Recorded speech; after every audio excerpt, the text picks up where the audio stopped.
Ladies and gentlemen, the creator of Star Trek, the great bird of the galaxy, Gene Roddenberry.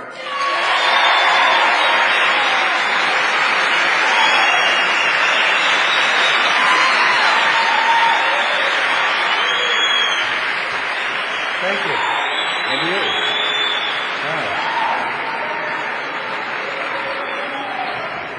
I think probably the most often asked question about the show is why the Star Trek phenomenon. And this is, incidentally, not just a fan or a Trekkie question. It is now being asked by communications experts, by sociologists, educators, and others. There have already been a couple of master's theses written on this, and there are a couple of doctorates presently at work. And it could be an important question because you can ask, how can a simple space opera with blinking lights and zap guns and a hobgoblin with pointy ears reach out and touch the hearts and minds of literally millions of people and become a cult in some cases? Obviously, what this means is that television has incredible power. They're saying that if a Star Trek can do this, then perhaps another carefully calculated show could move people in other directions.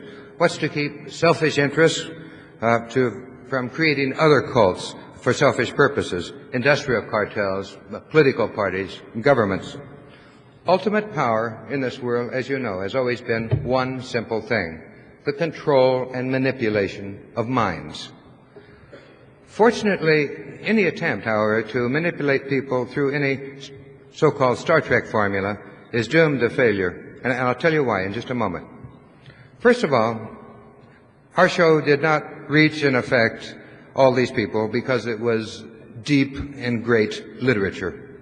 Star Trek was not Ibsen or Shakespeare. To get a primetime show, network show on the air and to keep it there, you must attract and hold a minimum of 18 million people every week. You have to do that in order to woo people away from Gomer Pyle, Bonanza, Beverly Hillbillies, and so on. And we tried to do this with entertainment, action, adventure, conflict, and so on. But once we got on the air, and within the limits of those action and adventure limits, we did not accept the myth that the television audience has an infantile mind.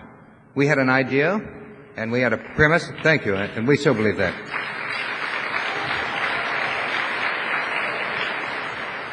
As a matter of fact, we decided to risk the whole show on that premise. We believe that the often ridiculed mass audience is sick of this world's petty nationalism and all its old ways and old hatreds, and that people are not only willing but anxious to think beyond those petty beliefs that have for so long kept mankind divided. Thank you. So you see that the formula, the magic ingredient that many people keep seeking and many of them keep missing is really not in Star Trek. It is in the audience. There is an intelligent life form out on the other side of that television tube.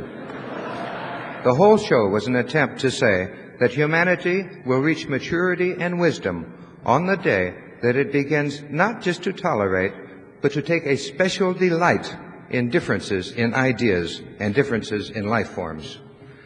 We tried to say that the worst possible thing that can happen to all of us is for the future to somehow press us into a common mold where we begin to act and talk and look and think alike. If we cannot learn to actually enjoy those small differences, take a positive delight in those small differences between our own kind here on this planet, then we do not deserve to go out into space and meet the diversity that's almost certainly out there. And I think this is what people responded to. The result of that was 7 years after being dropped by the network of saying those things, there are now more people watching it than ever before. And if you ascribe those things to any mystic or scriptural brilliance in Star Trek, you miss the entire point. What Star Trek proves, as faulty as individual episodes could be, is that the much maligned common man and common woman has an enormous hunger for brotherhood. They are ready for the 23rd century now, and they are light years ahead of their petty governments and their visionless leaders.